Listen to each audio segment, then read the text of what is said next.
Aujourd'hui, on va parler d'un sujet rare, complexe et souvent méconnu, le lupus érythémateux systémique, qu'on abrège souvent en LES, un nom qui peut paraître lointain, presque abstrait, mais qui, dans certains cas, peut bouleverser la vie d'un chien et de son maître. Ce documentaire n'a pas pour but d'inquiéter, mais d'éclairer, parce que comprendre, observer et agir à temps, c'est offrir à son compagnon une meilleure chance de vivre longtemps et sereinement. Qu'est-ce que le lupus érythémateux systémique? Le lupus est une maladie auto-immune.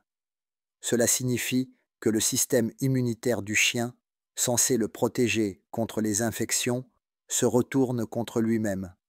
Il ne reconnaît plus certaines cellules de son propre corps et les attaque comme s'il s'agissait d'agresseurs. Ces attaques provoquent une inflammation généralisée qui peut toucher plusieurs organes en même temps: la peau, les articulations, les reins, le sang et parfois même le système nerveux. Imaginez un orchestre où chaque instrument joue juste jusqu'au jour où le chef d'orchestre perd la partition. Les notes deviennent chaotiques, les harmonies se brisent, le corps ne sait plus ce qui est normal et tout se dérègle. C'est exactement ce qui se passe avec le lupus. Chez le chien, cette maladie est rare, mais quand elle apparaît, elle est souvent grave.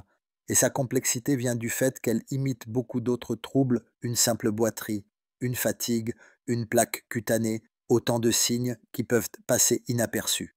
Pourquoi le Malinois est-il concerné? Le lupus peut toucher plusieurs races, mais certaines semblent plus prédisposées. Les chiens actifs, intelligents, très réactifs comme le berger belge malinois possèdent un système immunitaire particulièrement vif. C'est une force, mais aussi parfois une faiblesse. Chez ces chiens, l'immunité peut s'emballer, répondre trop fort jusqu'à déclencher une attaque contre leur propre tissu.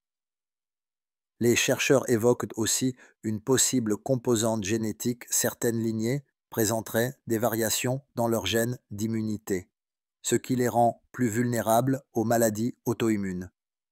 Le Malinois, sélectionné depuis des décennies pour sa réactivité et sa résistance, pourrait faire partie de ces races à risque, même si cela reste encore à confirmer scientifiquement. Le lupus touche aussi bien les mâles que les femelles et peut apparaître dès le jeune âge, entre 2 et 6 ans, souvent au moment où le chien est le plus actif. Des signes qui déroutent.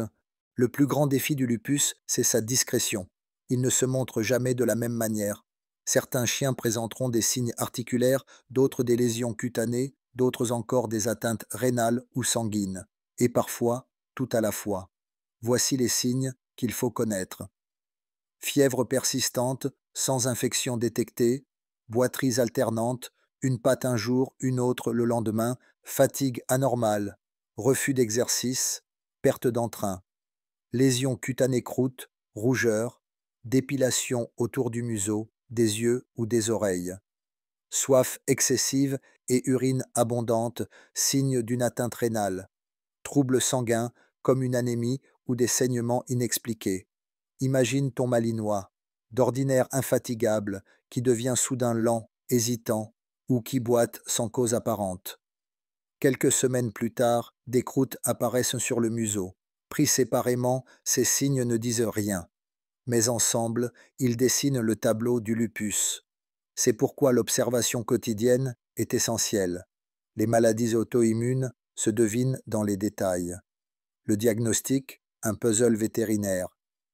Diagnostiquer un lupus n'est jamais simple. Il n'existe pas de test unique, pas de marqueur infaillible. Le vétérinaire doit rassembler les pièces du puzzle. Tout commence par un bilan clinique complet: température, mobilité, peau, muqueuse, signes neurologiques éventuels. Puis vient le bilan sanguin. On y recherche des signes d'inflammation, d'anémie, ou la présence d'anticorps antinucléaires appelés ANA qui indiquent une réaction auto-immune. Une analyse d'urine est également indispensable pour évaluer la fonction rénale. Et parfois, une biopsie cutanée est pratiquée pour confirmer les lésions typiques. Mais le plus important, c'est la chronologie des signes. Un vétérinaire expérimenté saura reconnaître un schéma typique des symptômes qui changent d'organe, reviennent, disparaissent, puis réapparaissent ailleurs. Dans le lupus, chaque organe raconte une partie de l'histoire, les formes de la maladie. On distingue principalement deux formes. Le lupus systémique, qui touche plusieurs organes, le lupus cutané, aussi appelé lupus discoïde, qui se limite à la peau. Chez le Malinois, c'est surtout la forme systémique qui inquiète, car elle peut évoluer rapidement et devenir mortelle si elle n'est pas prise en charge à temps. La forme cutanée, elle, se manifeste souvent par des dépigmentations du museau, des croûtes ou une perte de poils. Elle reste sérieuse, mais elle n'affecte généralement pas les organes internes. Cependant, une vigilance s'impose chez certains chiens, une forme cutanée d'une évolution systémique à venir. D'où l'importance d'un suivi régulier, même lorsque les symptômes semblent mineurs. Le traitement. Le lupus ne se guérit pas définitivement, mais il se contrôle. Le traitement repose sur deux piliers, réduire l'inflammation et calmer le système immunitaire.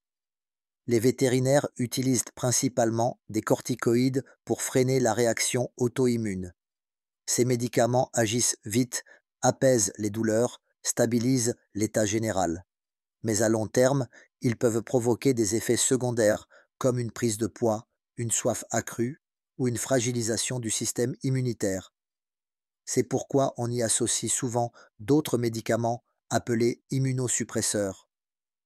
Leur rôle, calmer la production d'anticorps responsables des attaques internes. Des molécules comme l'azatioprine ou la cyclosporine peuvent être utilisées selon la gravité et la tolérance du chien. Le traitement est progressif et individualisé.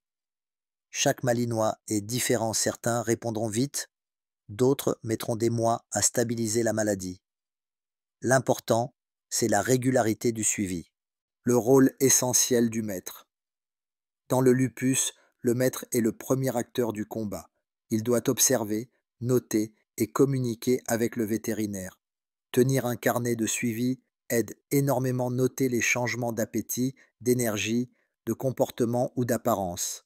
L'exposition au soleil doit être limitée, car les rayons UV peuvent aggraver les lésions cutanées. Le chien doit vivre dans un environnement calme, sans stress excessif. Une alimentation équilibrée et riche en acides gras essentiels soutient la peau et le système immunitaire. Et surtout, ne jamais interrompre un traitement sans avis vétérinaire. Le lupus est une maladie chronique. Arrêter brutalement un médicament peut provoquer une rechute sévère, parfois irréversible. La recherche et l'avenir. Les connaissances sur le lupus canin progressent lentement. Les vétérinaires et chercheurs tentent de comprendre ce qui déclenche la maladie: gènes, environnement, stress, exposition solaire ou infection virale. Rien n'est encore certain, mais chaque étude apporte une pièce au puzzle. Des approches nouvelles voient le jour, comme les traitements ciblant plus finement certaines cellules immunitaires. L'objectif: préserver l'efficacité du système immunitaire sans qu'il s'autodétruise. C'est un défi immense, mais porteur d'espoir. Le lupus canin sert aussi de modèle à la recherche humaine, car les mécanismes auto-immuns sont proches entre espèces. Étudier le chien, c'est parfois mieux comprendre l'homme. Vivre avec le lupus. Le lupus n'est pas une condamnation.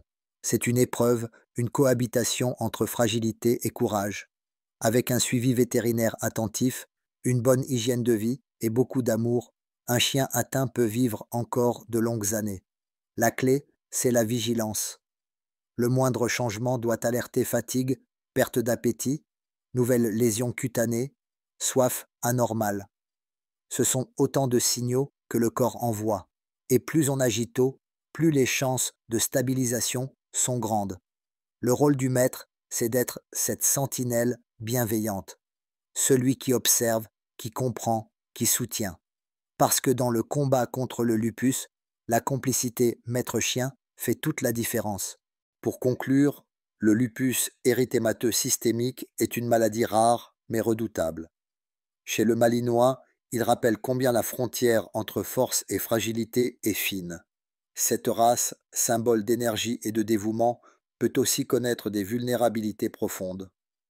Connaître cette maladie, c'est apprendre à mieux protéger, à mieux écouter, à mieux aimer.